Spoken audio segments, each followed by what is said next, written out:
그는 죽었지만 그의 말은 여전히 살아있다. 셰익스피어의 줄리어스 시저에 나오는 한 장면이죠. 여러분, 드디어 이 시리즈의 마지막 이야기에 도착했습니다. 오늘 다룰 주제는 문학적 설득, 감정의 언어로 마음을 움직이는 기술입니다. 지난 9편 동안 우리는 배웠어요. 논리로 설득하는 법, 반론을 무기로 만드는 법, 침묵으로 상대를 설득하는 법까지. 하지만 아무리 논리가 완벽해도 사람의 심장을 움직이지 못하면 설득은 반쪽짜리예요. 그래서 오늘은 말이 예술이 될 때 일어나는 마법에 대해 이야기해 볼게요. 준비되셨나요? 시작합니다. 문학적 설득, 이거 단순히 말을 예쁘게 하는 기술 아닙니다. 이건요, 감정을 진동시키는 언어의 구조를 만드는 일이에요. 고대 수사학자들은 이미 알고 있었죠. 말의 내용만큼이나 말의 형식이 중요하다는 걸. 그들이 강조한 세 가지 핵심 기법이 있어요. 1. 반복간의 프라, 감정의 리듬. 나는 싸운다. 나는 믿는다. 나는 포기하지 않는다. 보세요. 같은 구조를 3번 반복하니까 뭔가 감정이 고조되는 느낌 들지 않나요? 이게 반복의 힘이에요. 리듬이 만들어지고 그 리듬이 사람을 설득합니다. 2. 대조 엔티테시스, 의미의 선명함. 최선의 시대였고 최악의 시대였다. 찰스 디킨스의 두 도시 이야기 첫 문장이죠. 두 개의 대비되는 개념을 나란히 놓으니까 의미가 훨씬 더 강렬하게 다가와요. 대조는 단순히 예쁜 문장이 아니라 생각을 또렷하게 만드는 도구입니다. 3. 비유 메타포, 논리를 감정으로 번역. 시간은 돈이다. 이 한마디면 긴 설명이 필요 없죠. 추상적인 개념을 구체적인 이미지로 바꾸니까 우리 뇌는 즉시 이해합니다. 비유는 논리를 감정으로 번역하는 언어예요. 이 세 가지, 반복, 대조, 비유, 이것들이 바로 문학적 설득의 무기입니다. 자, 이제 진짜 사례를 볼게요. 설득의 역사상 가장 극적인 장면 중 하나입니다. 셰익스피어 줄리어스 시저 3막. 로마의 독재자 시저가 방금 암살당했어요. 원로원 계단에서 23군데 칼에 찔린 채 쓰러졌죠. 광장에는 수천 명의 시민들이 모여 있습니다. 분노하고 혼란스러워하고 진실을 알고 싶어해요. 그때 2명의 연설가가 차례로 단상에 오릅니다. 브루투스가 먼저 나섭니다. 시저를 죽인 암살자 중 한 명이지만 로마에서 가장 존경받는 귀족이기도 하죠. 그는 차분하고 논리적으로 말합니다. 로마 시민 여러분, 제 말을 들어주십시오. 나를 믿어주십시오. 나의 명예를 위해서라도 내 명예를 존중해 주십시오. 그래야 여러분은 믿을 수 있을 것입니다. 여러분이 나를 현명하다고 생각한다면 내가 말하는 이유를 이해하기 위해 판단력을 사용하십시오. 시작부터 에토스 신뢰를 강조하죠. 그리고 본론으로 들어갑니다. 시저를 사랑하지 않아서 그를 죽인 게 아닙니다. 하지만 로마를 더 사랑했기 때문입니다. 여러분은 시저가 살고 모두가 노예로 사는 것을 원하십니까? 아니면 시저가 죽고 모두가 자유인으로 사는 것을 원하십니까? 시저가 나를 사랑했기에 나는 그를 위해 눈물을 흘립니다. 그가 행운하였기에 나는 기뻐합니다. 그가 용감했기에 나는 그를 존경합니다. 하지만 그가 야심가였기에 나는 그를 죽였습니다. 완벽한 3단 논법이에요. 전제 1. 야심가는 로마를 위협한다. 전제 2. 시저는 야심가였다. 결론, 따라서 시저를 죽여야 했다. 논리적으로 흠잡을 데가 없죠. 군중도 고개를 끄덕입니다. 브루투스의 말이 맞는 것 같아. 그래, 명예로운 사람이 한 말이니 믿을 만해. 브루투스는 만족스럽게 단상을 내려갑니다. 이제 안토니우스가 올라옵니다. 시저의 친구이자 충실한 부하죠.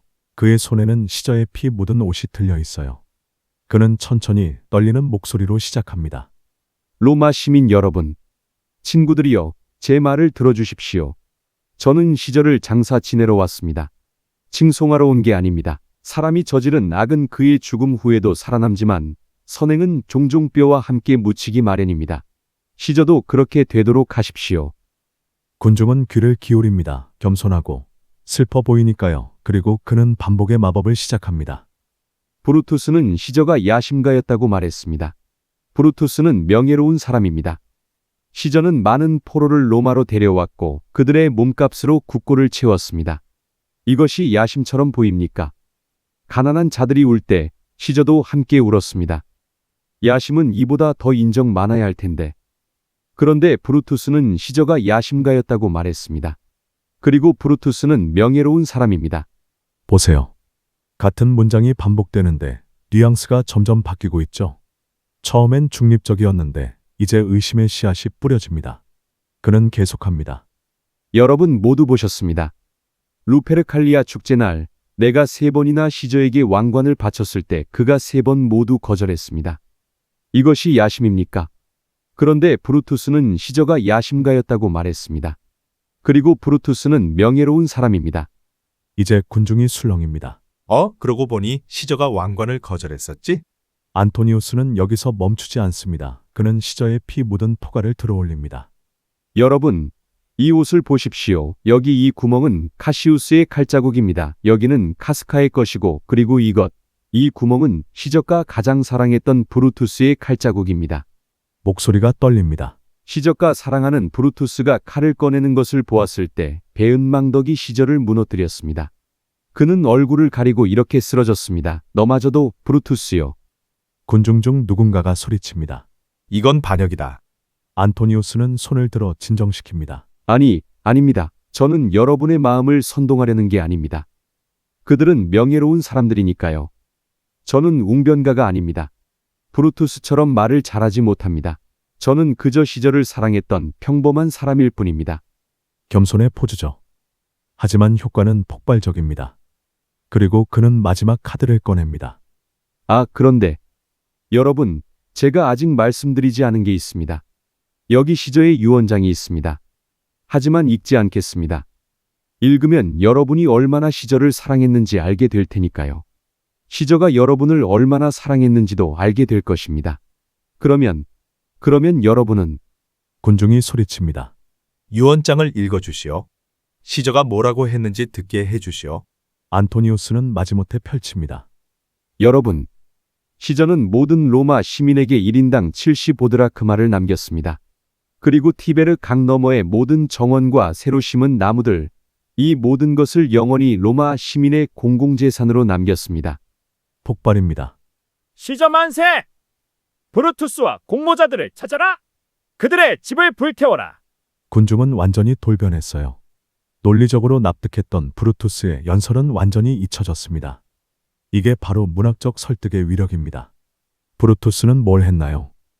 논리적 근거 제시, 명확한 3단 논법, 자신의 신뢰도 강조 완벽했어요.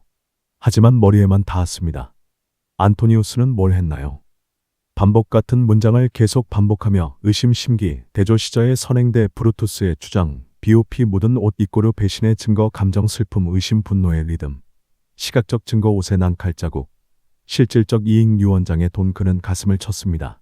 논리만으로는 부족해요. 사람은 느껴야 움직입니다. 그리고 안토니우스는 군중을 느끼게 만들었죠. 이게 바로 2500년 동안 사람들이 이 장면을 공부하는 이유입니다. 문학적 설득, 이건 서양만의 것이 아닙니다. 우리 한국 시 속에도 감정의 리듬이 살아있어요. 죽는 날까지 하늘을 우러러 한 점 부끄러움이 없기를. 단 2줄이에요. 그런데 이 2줄이 왜 이렇게 강력할까요? 죽는 날까지. 이 네 글자만으로 우리는 시인의 전 생애를 느낍니다. 한 점 부끄러움이 없기를. 이 구절에서 우리는 그의 떨림을 압니다. 없다. 가 아니라 없기를. 희망이자 기도인 거죠. 논리적 설명이 있나요? 없어요. 통계나 근거가 있나요? 없어요. 그런데 우리는 설득당했어요. 일제강점기라는 시대를, 한 청년의 양심을, 인간의 존엄을 모두 느꼈습니다. 나 보기가 역겨워 가실 때에는 말없이 고이 보내 드리오리다 보세요. 나 보기가 역겨워. 이 표현이 먼저 나옵니다. 상대방의 마음을 먼저 인정하는 거예요. 그래놓고 말없이 고이 보내 드리오리다. 이 대조가 무엇을 만들어낼까요? 상대방의 반론을 미리 무력화시킵니다. 내가 날 떠나려는 거 알아. 그래, 나도 인정해. 하지만 내가 먼저 보내줄게. 이건 단순한 이별의 시가 아니라 최고 수준의 수사학적 전략이에요. 상대방이 할 말을 먼저 해버리니까 상대방은 할 말이 없어집니다. 그리고 고이 보내 드리오리다. 왜 존칭? 이게 더 강력한 설득이 돼요. 논리가 아니라 태도로 설득하는 거죠. 넓은 벌 동쪽 끝으로 예디하기 지줄대는 실개천이 회돌아 나가고 보세요. 이 리듬감. 넓은 벌. 공간의 확장. 동쪽 끝으로. 시선의 이동. 옛이야기 지줄대는 청각의 등장. 실개천이 휘돌아 나가고 움직임의 완성 한 문장 속에 시각, 청각, 운동감이 모두 들어 있어요. 이게 왜 설득적일까요? 감각을 깨우기 때문입니다. 논리는 머리로 이해하지만 감각은 몸으로 기억합니다. 고향이 그립다. 고 100번 말하는 것보다 옛 이야기 지줄대는 실개천. 한 구절이 더 강력하게 향수를 느끼게 만들죠. 님은 같습니다. 아, 사랑하는 나의 님은 같습니다. 같은 말을 2번 합니다. 하지만 2번째는 강조가 달라요. 님은 같습니다. 사실의 진술. 사랑하는 나의 님은 같습니다. 감정의 토로 그리고 중간에 아 한 글자. 이 한숨 같은 감탄사가 텍스트에 숨을 불어넣습니다. 그는 계속합니다. 나는 님을 보내지 않았습니다. 님은 나의 사랑을 가지고 갔습니다. 여기서 역설이 나타나죠. 보내지 않았다는데 갔다 모순인데 모순이 아니에요. 물리적으로는 떠났지만 마음으로는 보내지 않았다는 뜻이죠. 이 역설이 독자를 생각하게 만들고 생각하게 만드는 순간 설득이 일어납니다. 고대 로마의 수사학자 퀸틸리아누스는 말했어요. 설득은 아름다움 속에 숨어 있다. 아름다운 말은 듣는 이를 강요하지 않고도 움직인다. 정확합니다. 논리는 설득하지만 아름다움은 공명시켜요. 윤동주의 여백, 김소월의 역설, 정지용의 감각, 한용운의 반복. 이 모든 것이 우리를 설득합니다. 논증 없이, 근거 없이 그저 언어의 울림만으로. 그리고 공명된 마음은 스스로 움직입니다. 이게 바로 문학적 설득의 비밀이에요. 이제 현대의 사례를 볼게요. 실제로 일어났던 일은 아니지만 우리 주변에서 수없이 반복되는 상황입니다. 어떤 정치인이 있었습니다. 하버드에서 경제학 박사학위를 받은 엘리트죠. 그는 국회 청문회에서 경제정책을 발표합니다. 존경하는 국민 여러분, 우리의 5개년 경제 발전 계획을 설명드리겠습니다. 첫째, GDP 성장률을 연평균 3.5%로 끌어올리겠습니다. 이를 위해 제조업 생산성을 17% 향상시키고 서비스업의 부가가치를 22% 증대할 것입니다. 둘째, 실업률을 현재 4.2%에서 3.1%로 낮추겠습니다. 이를 위한 구체적 로드맵은 다음과 같습니다. 그래프에서 보시다시피 지난 10년간의 추세선을 분석한 결과 우리의 계획은 실현 가능성이 87.3%입니다. 완벽한 프레젠테이션이에요. 데이터, 그래프, 통계, 로드맵. 하지만 방청석의 시민들은 하품을 합니다. 스마트폰을 봅니다. 옆 사람과 속삭입니다. 1시간 후 누구도 기억하지 못합니다. 같은 청문회에서 다음 연사가 등장합니다. 농부 출신의 무명 정치인이에요. 학벌도 화려하지 않고 말도 서툽니다. 그는 단상에 올라 잠시 침묵합니다. 그리고 자신의 손을 들어 보입니다. 여러분, 제 아버지도 이런 손을 가지고 계셨습니다.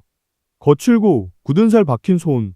그 손으로 새벽 4시에 일어나 흙을 만지고 씨앗을 심었습니다. 그 손이 우리 가족을 먹여 살렸고 그 손이 이 나라를 일으켰습니다. 하지만 그 손은 한 번도 그래프를 그린 적이 없습니다. 통계를 계산한 적도 없습니다. 다만 묵묵히 내일을 믿고 일했을 뿐입니다. 여러분, 경제는 숫자가 아닙니다. 경제는 사람입니다. 여러분의 아버지이고 여러분의 어머니이며 내일 아침을 맞이할 여러분 자신입니다. 단 3분. 방청석이 숙연해집니다. 몇몇은 눈시울을 붉힙니다. 30년이 지나도 사람들은 이 연설을 기억합니다. 첫 번째 정치인은 뭘 했나요? 정확한 데이터 제시, 논리적 인과관계, 실현 가능한 계획, 과학적 근거 모든 게 완벽했어요. 하지만 머리에만 닿았습니다. 두 번째 정치인은 뭘 했나요? 구체적 이미지 거칠고 굳은 살 박힌 손, 개인적 이야기 아버지의 손, 대조 그래프 대 흙, 보편적 진실 경제는 사람이다 논리적 근거는 하나도 없었어요. 하지만 가슴을 쳤습니다. 2007년 아이폰 발표회를 기억하시나요? 일반적인 IT 기업 CEO라면 이렇게 말했을 겁니다. 우리의 신제품은 3.5인치 디스플레이를 탑재했으며 멀티터치 기술을 세계 최초로 구현했습니다. 프로세서 속도는 412Hz이고 하지만 스티브 잡스는 달랐죠. 그는 무대에 올라 이렇게 말했습니다. 오늘 우리는 3가지를 발표합니다. 첫째, 혁명적인 아이팟. 둘째, 혁명적인 전화기. 셋째, 혁명적인 인터넷 기기. 아이팟, 전화기, 인터넷 기기. 3개의 기기를 발표하는 게 아닙니다. 하나의 기기입니다. 군중이 환호합니다. 그는 주머니에서 아이폰을 꺼냅니다. 이것은 단순한 전화기가 아닙니다. 이것은 당신의 손 안에 들어온 미래입니다. 보세요. 기술 스펙은 하나도 언급하지 않았어요. 메가헤르츠도 메가바이트도 없습니다. 대신 그는 이미지와 감정을 팔았죠. 혁명적인 반복 3회. 세계가 하나, 극적 반전. 손안의 미래, 강력한 비유, 이게 문학적 설득입니다. 1963년 워싱턴 대행진. 같은 날 여러 연사들이 인종차별 철폐를 주장했어요. 어떤 연사는 이렇게 말했습니다. 헌법 수정 제14조에 따르면 모든 시민은 법 앞에 평등합니다. 그러나 현실은 다릅니다. 흑인 실업률은 백인의 2.3배이고 평균 소득은 43% 낮으며 논리적이에요. 팩트도 정확합니다. 하지만 마틴 루터 킹은 다르게 접근했죠. 나에게는 꿈이 있습니다. 언젠가 이 나라가 일어나 모든 사람은 평등하게 태어났다는 진정한 의미를 실현하는 꿈. 나에게는 꿈이 있습니다. 조지아의 붉은 언덕 위에서 옛 노예의 아들들과 옛 노예주의 아들들이 형제의 식탁에 함께 앉는 꿈. 나에게는 꿈이 있습니다. 내 자녀가 피부색이 아닌 인격으로 평가받는 나라에서 사는 꿈. 나에게는 꿈이 있습니다. 이 문장을 9번 반복했어요. 리듬이 만들어집니다. 찬송가처럼, 기도처럼. 그리고 사람들은 함께 꿈꾸기 시작했습니다. 첫 번째 경제학자는 확신을 주려 했고, 두 번째 정치인은 공감을 만들었습니다. 일반 CEO는 정보를 전달했고, 스티브 잡스는 경험을 팔았습니다. 다른 인권운동가는 불평등을 증명했고, 킹 목사는 꿈을 노래했습니다. 논리는 사람을 납득시키지만 아름다움은 사람을 움직입니다. 그리고 움직인 사람들이 세상을 바꿉니다. 이게 문학적 설득의 본질이에요. 논리는 확신을 주지만 언어의 아름다움은 신뢰를 줍니다. 데이터는 맞다 틀리다를 판단하게 하지만 이야기는 함께하고 싶다를 느끼게 합니다. 통계는 머리를 설득하지만 이미지는 영혼을 깨웁니다.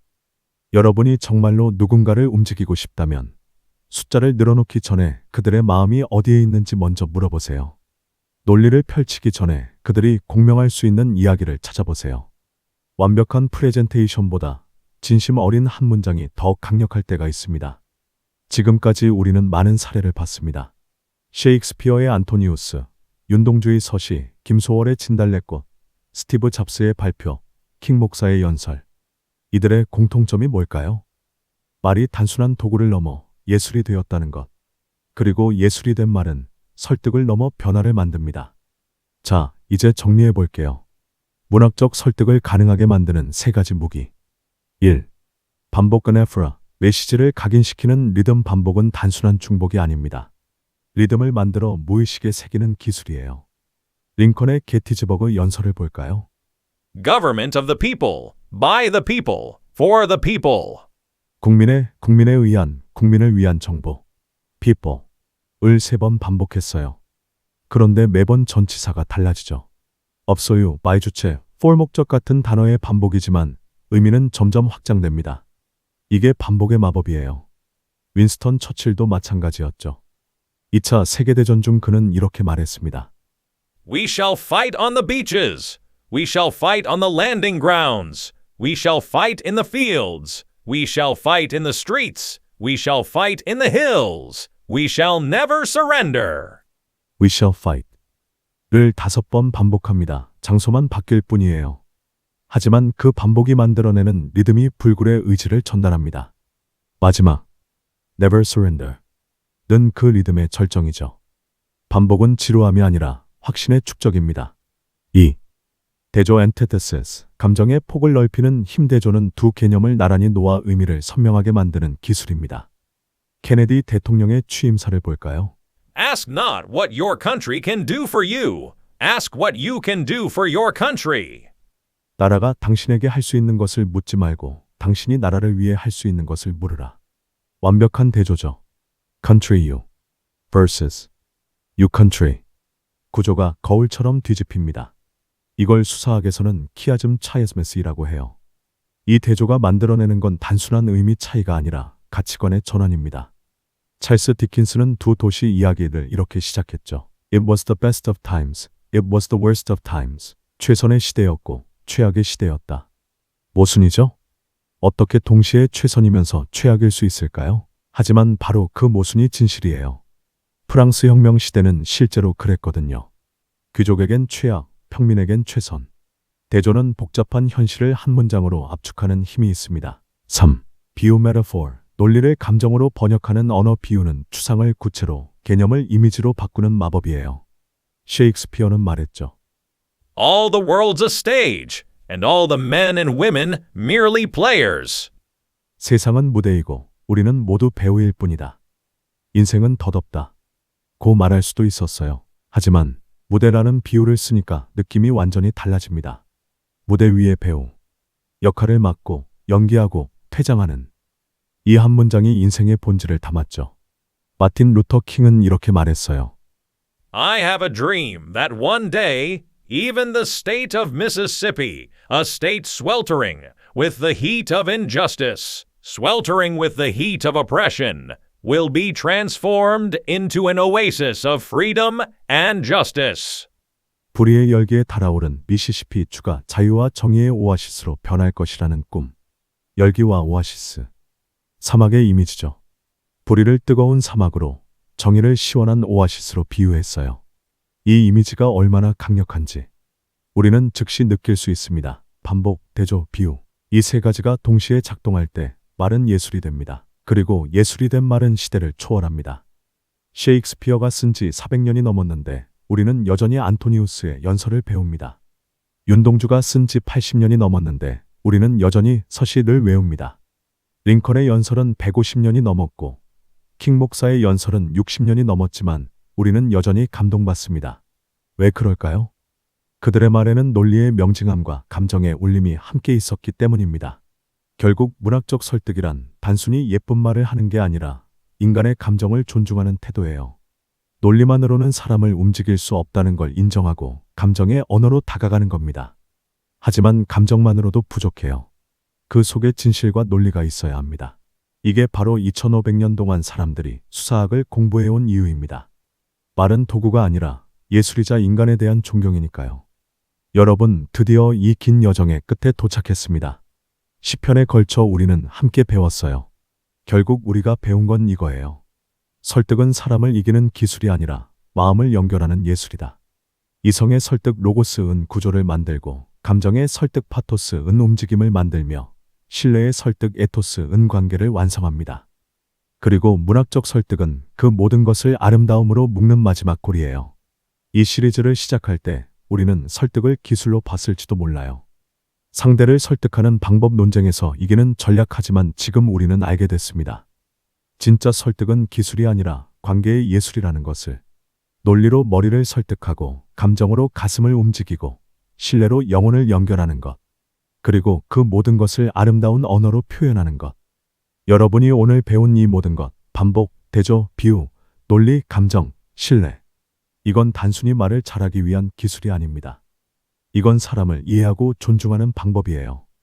당신이 누군가에게 말할 때 그 사람의 논리를 존중하고 그 사람의 감정을 이해하고 그 사람의 가치를 인정한다면 그건 이미 완벽한 설득입니다. 왜냐하면 설득의 목적은 상대를 이기는 게 아니라 함께 진실에 가까이 가는 것이니까요. 말은 설득의 도구이자 인간의 예술이다. 논리가 사람을 이해하게 만들었다면 아름다움은 사람을 사랑하게 만든다. 당신의 말이 누군가의 마음에 울림을 남겼다면 그건 이미 완성된 설득이다. 그리고 그 울림은 세상을 조금씩 바꿔나간다. 여러분, 10편에 걸친 이 긴 여정을 함께 해주셔서 정말 감사합니다. 말의 기술은 곧 마음의 기술이며 진짜 설득은 상대를 이기는 것이 아니라 서로를 이해하는 일입니다. 2500년 전 아리스토텔레스가 말했던 것처럼 우리는 여전히 이성과 감정과 신뢰로 소통합니다. 그리고 그 소통이 아름다울 때 우리는 서로의 인생을 바꿉니다. 이 시리즈의 끝은 당신의 진짜 대화가 시작되는 곳이길 바랍니다. 지금까지 2500년 검증된 설득의 기술이었습니다. 여러분의 말이 누군가의 인생을 바꾸길, 여러분의 언어가 세상을 조금 더 아름답게 만들길, 끝까지 시청해 주셔서 감사합니다.